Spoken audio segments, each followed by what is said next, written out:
People across the country have asked me how it is we've been able to do what we've achieved. And I'm reminded of a story that Pastor Joe Carter of the New Hope Baptist Church told just 1 week ago today on the 1-year anniversary of Hurricane Sandy. He called what had happened in New Jersey the last year the spirit of Sandy. He spoke about people coming together. He said, when the lights went out, no one cared what color your skin was. He said, when you didn't have any food, no one cared whether it was a Republican or a Democrat offering you the food. When you didn't have a warm place for your family because of what happened in the storm, you didn't care if it was someone who thought that government should be big or small. At that moment, the spirit of Sandy infected all of us. Reverend Carter was right. And he prayed that day that the spirit of Sandy would stay with us well beyond the days that the recovery will take. My pledge to you tonight is I will govern with the spirit of Sandy.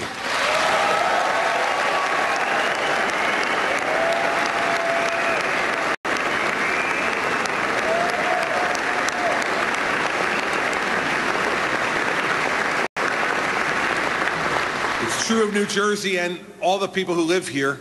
They're ready to live that way too.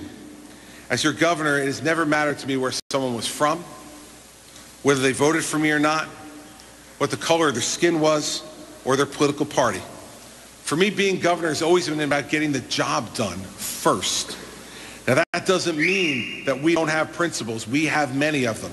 And we have stood and fought every day to cut taxes, to reduce the size of government spending, to reform pensions and benefits, to reform a broken education system, and to make sure that we create opportunity again for New Jerseyans.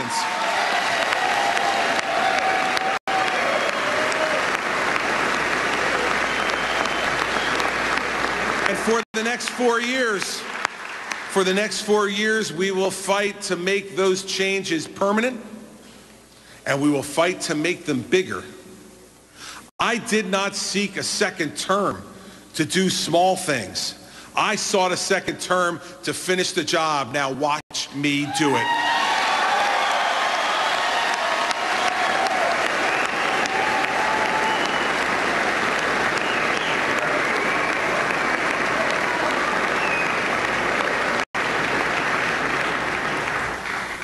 I want to thank a few people in addition to my family before we go tonight.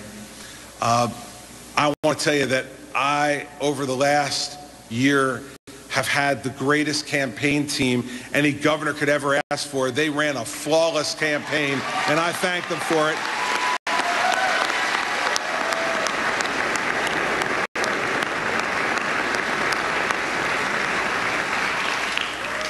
And I want to thank my cabinet and my senior staff, who especially over the last year have worked tirelessly with me to help bring back the great state of New Jersey from the second worst natural disaster to ever hit this country.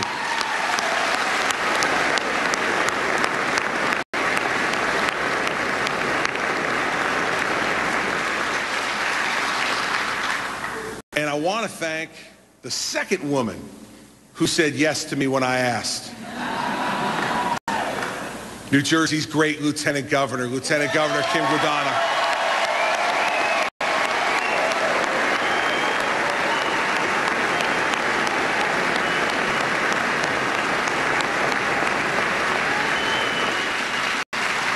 I used to tell folks all the time that I had the greatest job in the world, that for a Jersey kid to be elected governor of the state where you were born and raised is the greatest job that you could ever have in your life, and I loved it. Every day I would get up and know that I had a chance to do something great. I didn't do something great every day, but I had a chance every day to do something great for people that I would probably never meet and certainly never know. But on October 29th of last year, that job changed. It's no longer a job for me. It's a mission. You see, a mission is different than a job. A mission is something that is sacred. It's a sacred trust that was thrust upon me and you on October 29th of last year.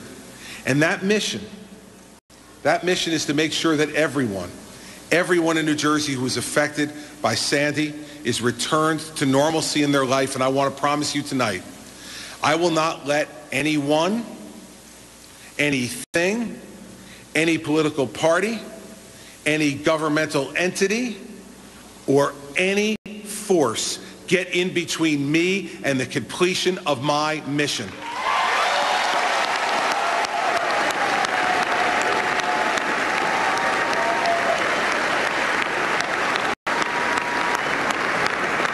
You see, for those veterans out there tonight, you know how sacred a mission is.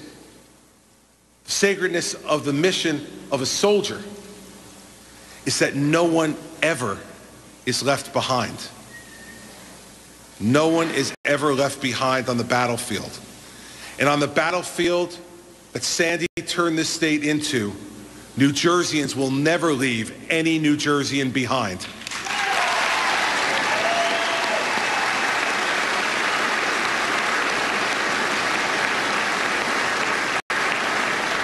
I'm resolved to complete this mission, not because of me, but because of you. For the last year, I've had a lot of people ask me for hugs. A lot of people. You'll get your hug later, brother. And I can tell you this.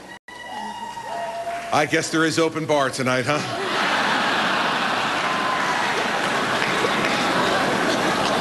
Welcome to New Jersey.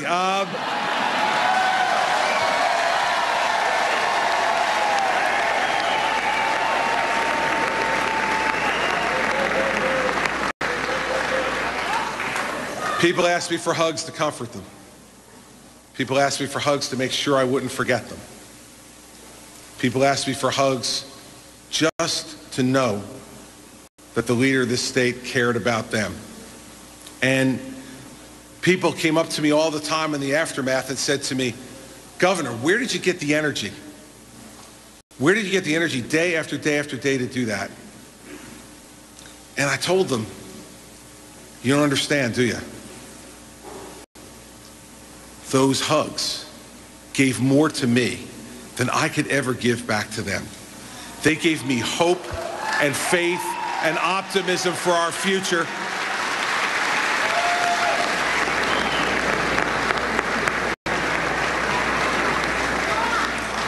The people of New Jersey have given me much more than I could ever hope to give back to them. They've given me hope, they've given me faith, and they've given me their trust. And it's with that hope, with that optimism, that faith, and that trust that we together confront the next 4 years of opportunity for our state. I know that tonight, a dispirited America, angry with their dysfunctional government in Washington,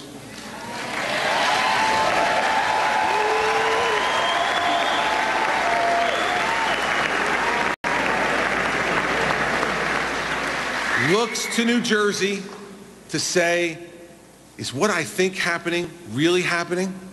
Are people really coming together? Are we really working, African Americans and Hispanics, suburbanites and city dwellers, farmers and teachers? Are we really all working together? Let me give the answer to everyone who is watching tonight. Under this government, our first job is to get the job done, and as long as I'm governor, that job will always, always be finished.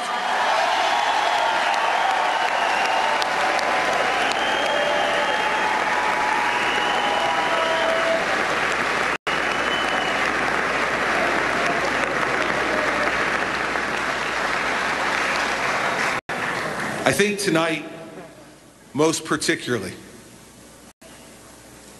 And I know my dad and my brother and sister who are here tonight with me share this same view. I think tonight most particularly about my mother.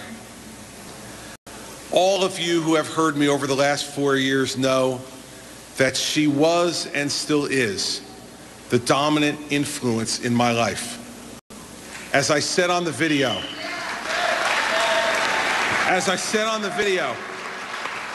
my mom used to say to me all the time, Christopher, be yourself, because then tomorrow you don't have to worry about trying to remember who you pretended to be yesterday. Powerful words from a woman who I miss every day. But tonight, I know that my mom is looking down on New Jersey and saying to me, I can feel it. She's saying to me, Chris, the job's not done yet. Get back to work and finish the job for the people of New Jersey. That's exactly what I'll do. I love you, New Jersey. Thank you very much. And there he is, Chris Christie, the newly re-elected governor of New Jersey, making victory speech to the Garden State and without a doubt beyond. Back with the panel. Also, Christie headquarters in Asbury Park, Jake Tapper, who had enjoyed exclusive behind-the-scenes access to the governor today. Alex Castellanos, you've written a lot of these kind of speeches. How did he do? What jumped out at you? Well, that wasn't an acceptance speech. That was an announcement speech.